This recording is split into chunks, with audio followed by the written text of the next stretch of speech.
देवियों और सज्जनों, जगदीश सोशल मीडिया नेटवर्क में आप सभी का दिल से स्वागत। प्रतिदिन के अनुसार प्रस्तुत करते हैं स्वामी वासुदेवानंद जी सरस्वती इनके अमृतमय वाणी द्वारा विष्णु सहस्त्र नाम प्रवचन। प्रथम नमन आपको। जय गुरुदेव। श्री विष्णु सहस्त्रनाम ज्ञान यज्ञ प्रवचन क्रमांक 300, श्लोक क्रमांक 44 और नाम क्रमांक 284। जय महाकाल। आज 1 मार्च है। आज से उज्जैन नगरी में होने वाले अपने महामृत्युंजय महायज्ञ की पूर्णाहुति के ठीक 358 दिन शेष है। जय महामृत्युंजय महायज्ञ। 300 प्रवचन अपने समाप्त हुए हैं और ये 300 प्रवचन हम महाकाल के श्री चरणों पर समर्पित करते हैं।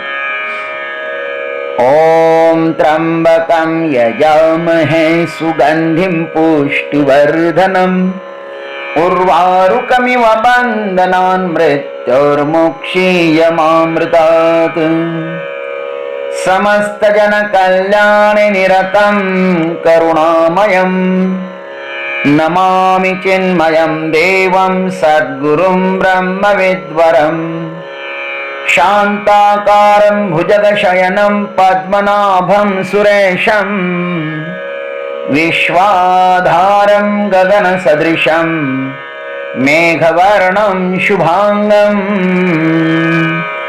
लक्ष्मीकान्तं कमलनयनं योगिभिर्ध्यानगम्यं वन्दे विष्णुं भवभयहरम् सर्वलोकैकनाथम्।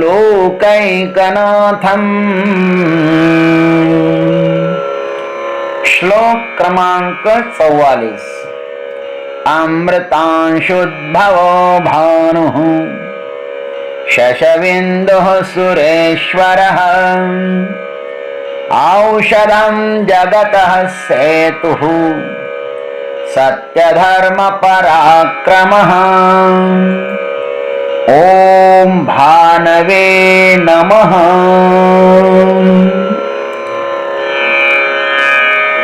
ये 284वां जो नाम है ना, ये भगवान का भानु नाम है।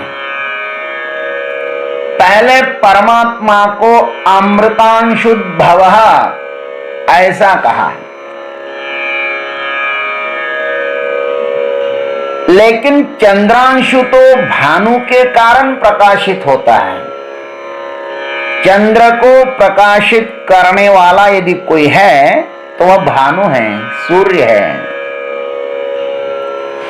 तो क्या फिर वह परमात्मा सूर्य ही है जो इस आकाश मंडल में जो ग्रह लटक रहा है अनादि अनंत काल से, ये इस जगत को प्रकाशित कर रहा है? क्या वही परमात्मा है क्या? इस पर कहते हैं भानु। भानु का अर्थ है विश्व प्रकाश का जो मूल केंद्र है, समस्त विश्व जिससे प्रकाशित हो रहा है वह भानु। भाष्यकार लिखते हैं भाति इति भानुः तमेव भान्तम अनुभाति सर्वम इति श्रुते है। उसको भानु इसलिए कहते हैं कि वो भासित होने के कारण भानु है। श्रुति ने भी कहा है उसी के भासित होने पर सब भासित हो जाते, सब भासते हैं। ये सूर्य ही इतना प्रकाशवान है मेरे भाई, तो इसको प्रकाशित करने वाला जो तत्व है वह कितना प्रकाशवान होगा, यह कल्पनातीत है। श्रुतियां तो कहती हैं ओम न तत्र सूर्यो भाति न चंद्र तारकम नेमा विद्युतो भांति कुतोयमग्निः तमेव भान्तमनुभाति सर्वं तस्य भासा सर्वमिदं विभाति। कठ श्रुति, मुंडकोपनिषद, सब में यह मंत्र आया है। उस परमात्मा को न सूर्य प्रकाशित कर सकता है, न चंद्र प्रकाशित कर सकता है, न विद्युत, कहां अग्नि, ये कहां अग्नि उसको प्रकाशित करेगी। अरे बाबा, इन सबको प्रकाशित करने वाला वही परमात्मा है। आज संपूर्ण वैज्ञानिक जगत यह जानता है कि यह चंद्र सूरज के प्रकाश से प्रकाशित होता है। चंद्र का अस्तित्व भानु के कारण ही है। यह व्यावहारिक सत्य होते हुए भी मात्र पारमार्थिक सत्य नहीं है। शास्त्र कहता है कि एक सूर्य नहीं, अपितु ऐसे अनंत सूर्य उस परमात्मा से ही प्रकट होते हैं। इस संसार में न जाने ऐसे कितने सारे सूर्य होंगे। आकाश में चमकते हुए कितने सारे तारे दिखाई देते हैं। ये बहुत बड़े बड़े सूर्य हैं, बहुत बड़े बड़े सूर्य है। वो यच्चंद्रमसि यच्चाग्नौ तत्तेजो विद्धि मामकम, गीता ने भी कहा, सुन लीजिए। उपनिषद भी कहता है भीषोदेति सूर्य, परमात्मा के डर से सूर्य उदित होता है। तस्य भासा सर्वमिदं विभाति, उसके प्रकाश से सर्व प्रकाशित हो रहे हैं। दिवि सूर्य सहस्रस्य भवेद्युगपदुत्थिता, यदि भास सदृशी सा स्यात् भासस्तस्य महात्मनः। भगवान ने गीता में भी कहा है। इत्यादि जितने सारी श्रुतियां और स्मृतियां इस बात का प्रमाण है कि भानु उससे ही प्रकाशित होता है। कार्य में कारण ओतप्रोत होता है, किंतु कारण में कार्य माया से प्रतिभासित होता है। बस ये सब माया है महाराज। ये सूर्य चंद्र जो कुछ हमें दिखाई दे रहा है ना, ये सब माया है। उस परमात्मा के कारण प्रकाशित हो रहा है सब। इस भानु के कारण हम यह अनुमान लगा सकते हैं कि वह परमात्मा कितना प्रकाशवान होगा। बड़ा आश्चर्य है। उसका प्रकाश कितना दिव्य होगा। भा का एक अर्थ प्रकाशित होना ही है, और अनु का अर्थ है उसके अनंतर सब प्रकाशित होता है। उस प्रकाश के अनंतर सब संसार प्रकाशित हो रहा है। अरे हमको तो अंधकार का भी अनुभव है, लेकिन सूर्य नारायण को अंधकार का अनुभव नहीं है। सूर्य के पास केवल प्रकाश ही प्रकाश है। परमात्मा के पास केवल प्रकाश ही प्रकाश है। हमें तो अंधकार भी दिखाई देता है और प्रकाश भी दिखाई देता है। इसलिए श्रुति कहती है कि उसके भासने पर, उसी के भासित होने पर सब भासते हैं। वह परमात्मा जो है ना, वह स्वयं प्रकाशित है, और उसका अनुभव हमें अपने ही भीतर करना है। वह अंतर चक्षु के द्वारा ही देखा जाता है। देखो तो परमात्मा का दर्शन कितना सरल है। बाहर नहीं उसको देखना है, अपने भीतर देखना है। अपने भीतर वह प्रकाश रूपी ज्ञान के रूप में विराजमान है। ये अंतस्थ दिव्य चक्षु ही आत्मा में प्रवेश कर अंततः उस अनंत में विलीन हो जाते हैं महाराज।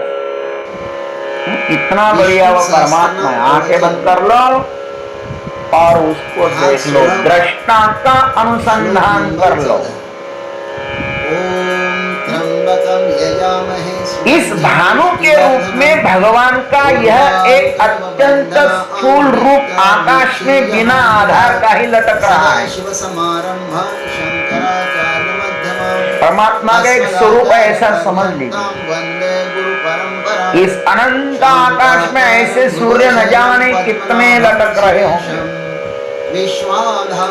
हमें तो अब तक इस स्पष्ट दिखाई देने वाले सूर्य का ही पता नहीं चल रहा है। वो कितना दूर है, वो क्या उनका स्वभाव है, कुछ नहीं पता चल रहा हम लोग। तब अन्यों का क्या पता चलेगा? अन्य कितने सारे सूर्य होंगे, उनको हम कैसा जान पाएंगे? इस सूर्य को देखकर भीष्माचार्य को उस अंतस्थ प्रकाश में परमात्मा का स्मरण हुआ, इसलिए यहां पर उसे भानु नाम से कहते हैं। भानु नाम से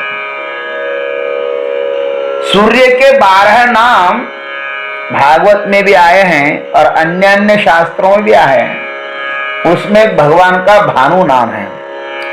मित्र, रवि, सूर्य, भानु, खग, पुष्ण, हिरण्यगर्भ, मरीचादित्य, सवितार्क, भास्करेभ्यो नमो नमः। परमात्मा का साक्षात्कार सर्वप्रथम ज्ञान रूपी प्रकाश के रूप में ही होता है। तो प्रकाश के रूप में ही हमारे समक्ष आता है महाराज। वही ज्ञान रूपी प्रकाश जब वो भीतर प्रकट हो जाता है ना, तो आपका हृदय प्रकाश से भर जाता है। ज्ञान प्रकाश 7 प्रकाशों से श्रेष्ठ एवं सूक्ष्म है। ज्ञान प्रकाश ही उस परमात्मा को स्पर्श कर उसमें विलीन हो सकता है। ये हृदय चेते हृदय घातले और द्वैतन मोडिता के लिए आपना ऐसे अर्जुना। प्रकाश ही प्रकाश में मिल सकता है। जैसे गंगा सागर में गंगा जब विलीन हो जाती है तो फिर पहचानने में नहीं आता है कि समुद्र का पानी कौन सा है और गंगा जी का पानी कौन सा है, क्योंकि दोनों एक ही है। तो परमात्मा का प्रकाश और ज्ञान का प्रकाश एक है महाराज।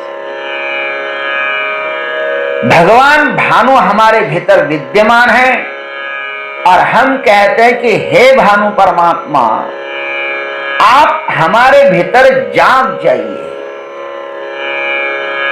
आपका जो प्रकाश है, आपका प्रकाश हमारे अनुभव में आवे, हम उस प्रकाश की साधना करें, हम देख तो ले उस प्रकाश को,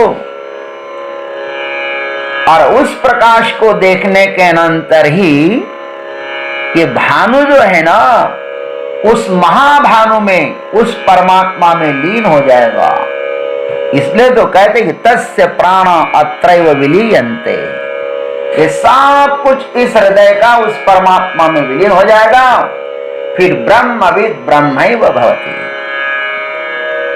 और वह जो परमात्मा है ना, वही सबको प्रकाशित करता है। सब संसार इसी आत्मा से प्रकाशित हो रहा है। क्या सुंदर विज्ञान है ये, क्या सुंदर पारमार्थिक विज्ञान है। भीतर जाओ, स्पर्श करो तो परमात्मा का साक्षात्कार होता है। फिर इस संसार में कुछ भी जानना शेष नहीं रहता, सर्वत्र परमात्मा का दर्शन होने लगता है।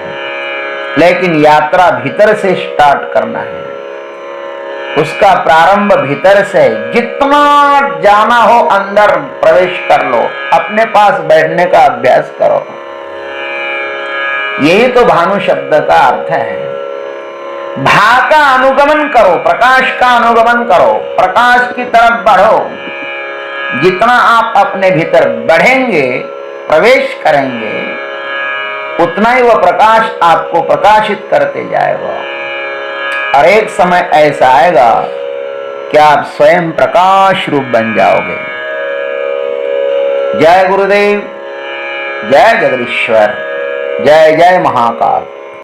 अभी आप सुन रहे थे स्वामी वासुदेवानंद जी सरस्वती, इनके अमृतमय वाणी द्वारा विष्णु सहस्त्र नाम ज्ञान यज्ञ प्रवचन का अगला भाग लेकर कल सुबह फिर उपस्थित होंगे। हरिओम।